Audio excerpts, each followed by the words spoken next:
Nous célébrons l'âme de notre nation, sa force et sa résilience. C'est une célébration de notre liberté chèrement acquise par le courage et les sacrifices consentis par les pères de notre indépendance qui ont combattu sans relâche les affres du colonialisme pour que nous puissions jouir de notre liberté et de notre souveraineté. C'est ici le lieu de rendre un hommage appuyé à leur bravoure, à leur détermination et à leur vision lumineuse pour un Congo uni, libre et prospère.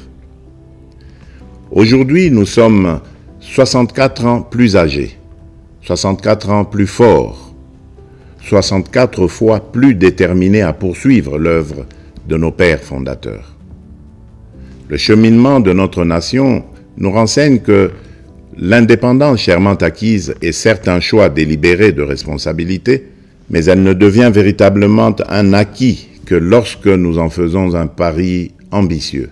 Celui de la volonté inébranlable de tout un peuple d'aller toujours vers le progrès économique et social pour un bien-être durable.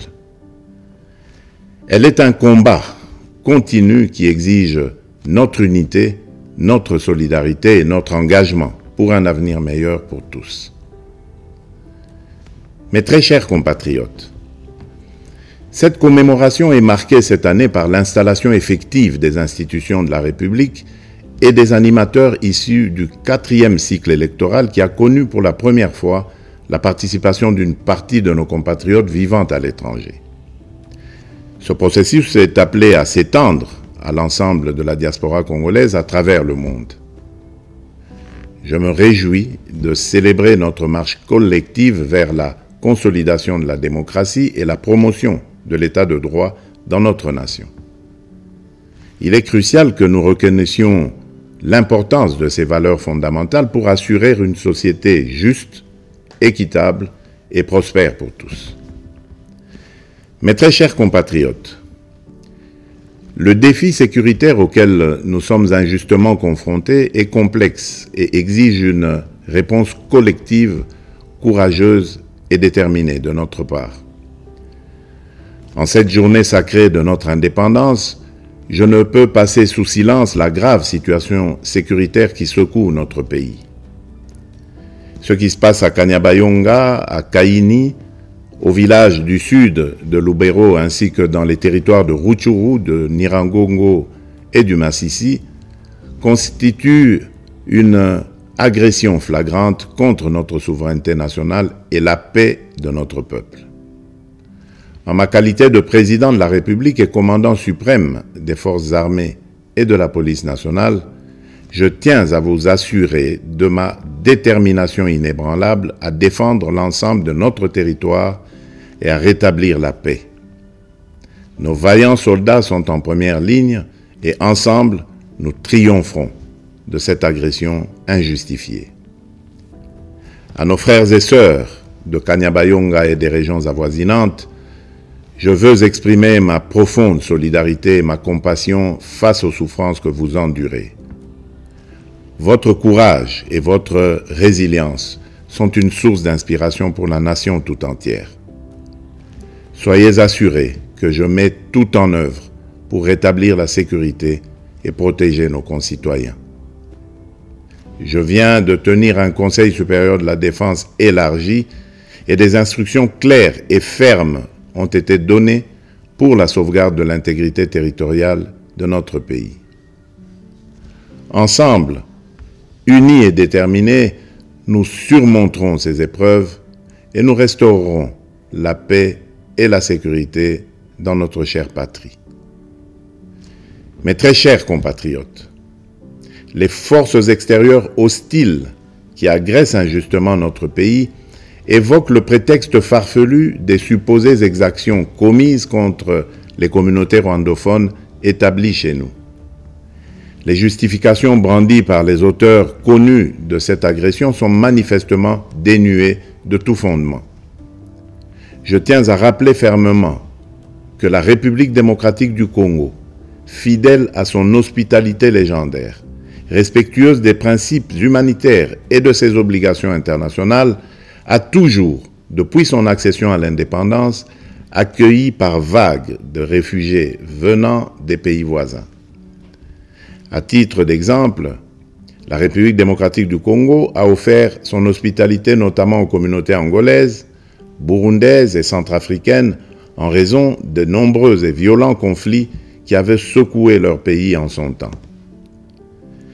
Ces dernières ont toujours vécu en harmonie avec les 450 communautés autochtones et locales. La question des réfugiés est une préoccupation majeure pour notre gouvernement et nous la traitons avec sérieux, méticulosité et compassion. Cependant, le refus persistant de notre voisin de coopérer pleinement sur des questions essentielles telles que convenues avec le Haut Commissariat des Nations Unies pour les réfugiés complique la résolution de cette crise humanitaire. Prenant donc la mesure de l'héritage de notre indépendance, nous augmentons sensiblement les moyens de défense et de sécurité pour protéger avec plus d'efficacité nos frontières et nos populations. C'est pourquoi j'ai instruit le nouveau gouvernement de la République d'investir prioritairement dans le renforcement des capacités de l'État à sécuriser le territoire et la population avec un budget cumulé sur les 5 ans représentant 20% du budget annuel, essentiellement destiné à poursuivre des actions de la montée en puissance de nos forces de défense et de sécurité. Honneur et courage aux vaillants soldats et combattants qui défendent loyalement la patrie au péril de leur vie. La nation ne vous oubliera pas. En cette période où notre nation est confrontée à des défis sécuritaires multiformes, j'en appelle à l'harmonie et à la cohésion de toutes les communautés pour unir nos forces, promouvoir la paix, le respect mutuel, afin de consolider la transformation socio-économique de notre pays. Debout, Congolais. Mes très chers compatriotes, les perspectives économiques pour cette année 2024 restent globalement favorables, malgré les défis persistants, notamment sur le plan sécuritaire. La croissance attendue à fin décembre 2024 devrait être supérieure à la moyenne de l'Afrique subsaharienne projetée à 3,8%. Certes, l'inflation et la dépréciation du franc congolais face aux devises étrangères pèsent sur les prix intérieurs. Mais, soutenus par des réformes économiques et des investissements massifs dans les infrastructures, les services et le secteur minier, les perspectives de croissance de la République démocratique du Congo pour 2024 restent optimistes. À partir de ces perspectives, je suis convaincu que la République démocratique du Congo est résolument engagée dans la trajectoire des pays à revenus intermédiaires grâce à la transformation de l'agriculture et de l'industrie. C'est pourquoi nous devons poursuivre les réformes, projets et actions initiées sous mon premier quinquennat qui ont produit des résultats positifs sur les structures de l'État et de la société. Il s'agit, entre autres, de la restauration de la fonction de contrôle financier et d'audit des comptes publics pour améliorer la gouvernance, la consolidation de nos réserves de change évaluées actuellement à 5 milliards de dollars américains, la gratuité de l'enseignement de base, les différents paliers de la couverture santé universelle ainsi que le programme de développement local des 145 territoires. Ces acquis seront capitalisés par les réformes initiées pour assurer une transition vers une économie plus diversifiée grâce principalement à la transformation agricole et au développement des infrastructures dans le secteur des routes, des chemins de fer, du numérique et de l'énergie. Dans ce sens, j'ai instruit le gouvernement d'accélérer dès cette année 2024 le déclenchement de la deuxième phase de ce vaste programme minerai contre infrastructure qui va contribuer à la promotion du marché intérieur et à la création d'emplois. Pour illustration, Ce programme d'infrastructure permettra de relier le sud et le nord du pays. Cela va non seulement consolider notre réseau national de transport multimodal, mais aussi améliorer sensiblement la qualité de la communication à l'intérieur du pays.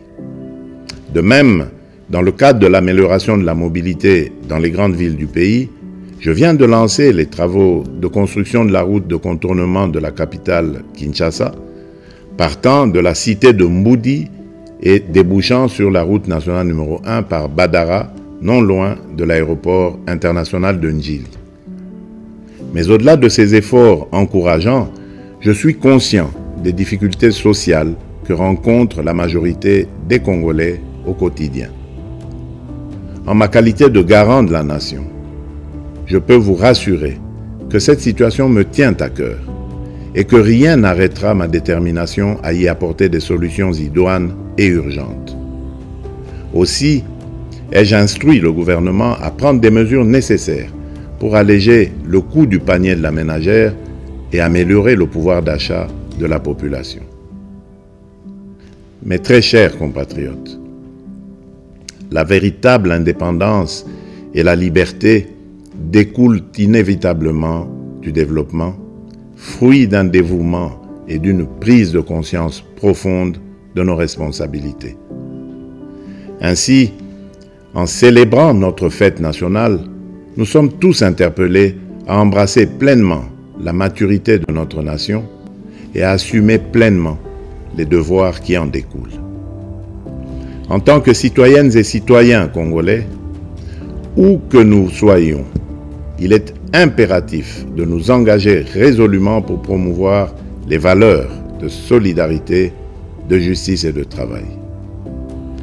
C'est en nous appropriant véritablement de ces idéaux que nous prendrons pour de bon le plus bel élan, comme nous y invite notre hymne national, et ce, en vue d'ouvrir la voie à un avenir radieux pour notre pays, lui permettant ainsi de prendre sa place légitime parmi les nations influentes du monde.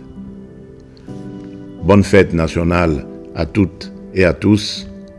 Que Dieu bénisse la République démocratique du Congo, son peuple et tous ceux qui l'ont choisi comme pays de résidence. Vive la République démocratique du Congo. Je vous remercie.